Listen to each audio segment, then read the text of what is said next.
As America approaches its 250th anniversary of signing the Declaration of Independence, I've been thinking a lot about freedom, not just political freedom, not just economic freedom, but educational freedom. Because if there's one thing that's defined the American experience, it's the belief that individuals and families should have the ability to direct their own lives without unnecessary government control. And that brings me to homeschooling. Let me begin with a few questions. How do you feel about government oversight of homeschooling? Most homeschoolers would answer immediately, I'm opposed to it. How do you feel about parents being recognized as the primary educators of their children? Most homeschoolers would answer absolutely. How do you feel about the government giving homeschoolers money through educational savings accounts, vouchers, or other publicly funded programs? That's usually where the conversation becomes more complicated. Some people are enthusiastic supporters, others are firmly opposed. Many try to remain neutral. But today I want to explore whether neutrality is really possible. Because when we're talking about freedom, the choices we make today often shape the freedoms we have tomorrow. Many people will tell you go on one side or go on the other side without giving you the actual reasons. So I want to explore a few different thoughts to help you make this decision independently. Many of us in our 20s, 30s, 40s, for us, homeschooling feels normal. There are co-ops, communities, curriculum fairs, sports teams, graduation ceremonies, online communities, support groups, conferences, conventions, entire industries built around serving homeschool families. It's easy to forget that homeschooling wasn't always accepted and definitely was not always legal. In the 1970s and 1980s, families who chose to educate their children at home often faced investigations, court appearances, truancy charges, pressure from school officials, and widespread social stigma. Many were treated as though they were doing something wrong simply because they believed that parents, not government institutions, should direct their children's education. And if we're being honest, some of that stigma still lingers today. If you've ever told someone that you homeschool, you've probably heard the question, you know it, but what about socialization? Whether it's asked sincerely or skeptically, it's a reminder that homeschooling still challenges many assumptions about education. The freedom homeschoolers enjoy today did not appear overnight. It was fought for, protected, defended, passed down. Families sacrificed. Attorneys spent years defending parental rights. Organizations were built, legislatures were challenged, courtrooms became battlegrounds. Advocates such as Michael Farris and Mike Smith, along with countless others whose names most people will never know, helped build a legal framework that eventually made homeschooling viable in America. And it's important to remember what they were fighting for. They weren't asking for government funding. They weren't asking for subsidies. They weren't asking for assistance. They were asking for freedom.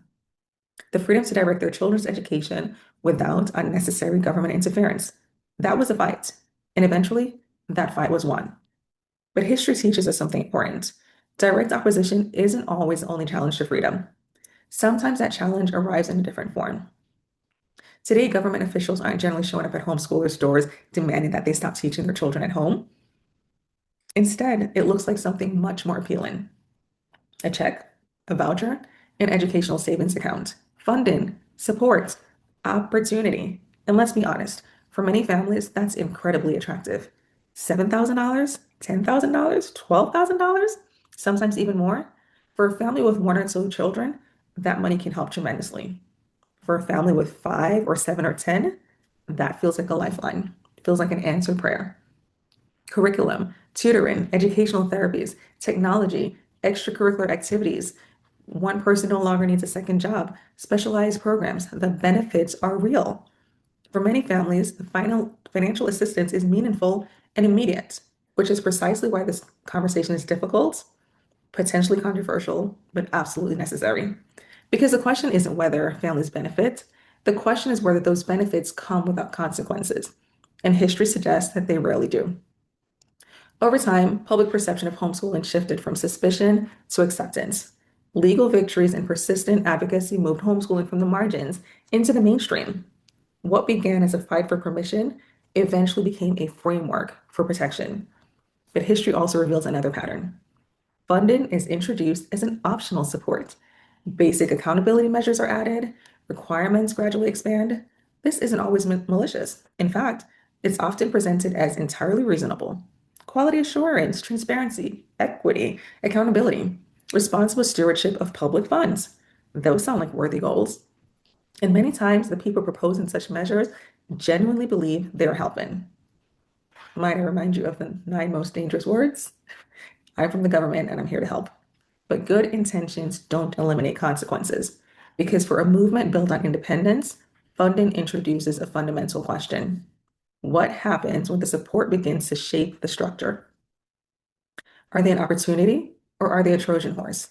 I understand that asking this question can make me sound like the person bursting everyone's ESA bubble and much like a joy killer. After all, who doesn't want help? Who doesn't want additional resources for their children? And let's acknowledge something important.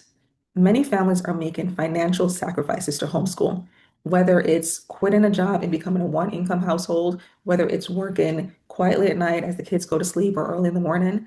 The challenges are real. The costs are real. The need is real. But we also know something else. There is rarely such a thing as free money. Most times, money comes with expectations. Sometimes those expectations are immediate, sometimes they arrive years later, and sometimes they arrive so gradually that we barely notice them. Someone may say, there is no amount of money that can make me compromise my values. And I believe many people sincerely mean that. The concern isn't necessarily about intentions. The concern is about systems. It's about what happens over time. One of the greatest concerns among longtime homeschooling advocates isn't sudden government control, it's drift. Drift is subtle, drift feels reasonable. Drift often arrives disguised as support. At first, the requirements may seem minimal. Submit receipts, use approved vendors, complete basic reporting, participate in assessments. Nothing dramatic, nothing alarming, right? Most families continue homeschooling exactly as they always have. And because the changes are small, they often feel insignificant. But major shifts rarely happen all at once. They happen incrementally, one policy, one requirement, one adjustment at a time, until one day the question is no longer, should we comply? The question becomes, when did this change? Because definitions begin to shift, approved educational materials become more narrowly defined, reporting expectations increase, assessment requirements expand. Participation gradually moves homeschooling from independent education directed by parents towards state-supported education occurring at home.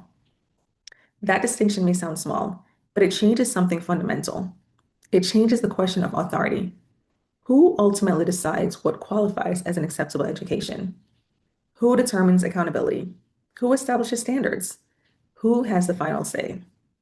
Historically, homeschooling has meant parents directing their children's education independently. That independence wasn't simply a preference. For many families, it was the entire point. Whether motivated by faith, educational philosophy, customized learning, family values, or concerns about traditional schooling, homeschooling represented the ability to make educational decisions without outside control. Because remember, control tends to follow funding. Whoever funds something eventually expects accountability for it. Not immediately, not dramatically, but steadily. And history suggests that influence rarely moves in only one direction. This is why I struggle with neutrality on this issue. Not because I question the motives of families who participate in ESAs, not because I'm judging them, not because I lack compassion for the financial realities that many families face, but because I believe that freedom requires a certain amount of separation. You cannot simultaneously argue that government should have no authority over education while inviting government deeper into the educational relationship. That is co-parenting with the government. Eventually, these two ideas collide. The issue also has the potential to divide the homeschooling community itself. Some families will participate in ESA programs, others will refuse. And if we're not careful, these differences can weaken the unity that helps secure homeschool freedom in the first place. The conversation should never become about attacking one another, judging each other, blaming or shaming. The conversation should be about understanding, about education, and about providing information for families to make informed decisions. Because here's what happens when you have a strengthened community and now you're pitted against one another, the community weakens and the foundation is not as strong as it needs to be. Families are trying to make the best decisions that they can with the information they have. So, this conversation is about asking thoughtful questions, thinking long term, looking beyond immediate results and benefits, and understanding both today's opportunities and tomorrow's implications. Because educational freedom survives when people remain engaged enough to ask difficult questions before the consequences become obvious.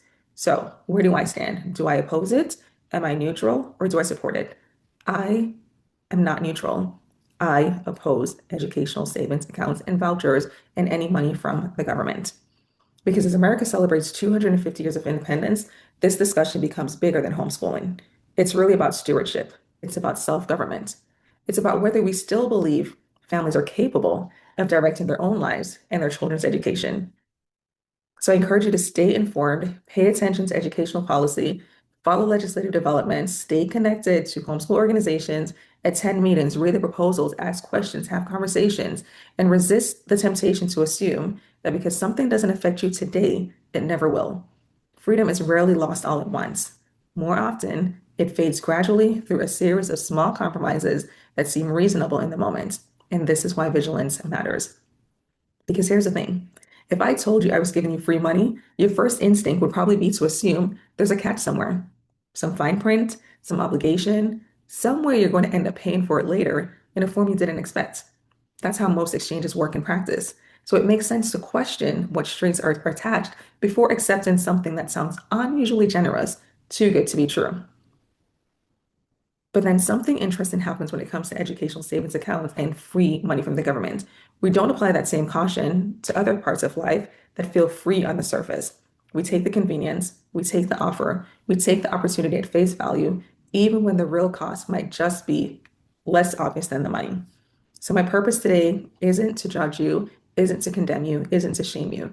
It is to give you all the information you need to encourage you to think carefully and to make the best decision for your family. Every family deserves to understand both the benefits and the long-term consequences. Because the question isn't simply what we gain today. The question is what we may be given up tomorrow. The freedoms homeschoolers enjoy today were fought for. The question now is whether we will preserve them as they were given to us or gradually redefine them without realizing what has changed. If you thought this episode was helpful, maybe even a little convicted, even a little controversial, that's fine too. Share it with another homeschooling family, educator, or advocate, because these conversations matter. Homeschooling is more about curriculum, more about testing, more about funding. It's about freedom. It's about responsibility. It's about stewardship. And it's about deciding who should ultimately direct a child's education. Until next time, stay curious, stay informed, and stay free.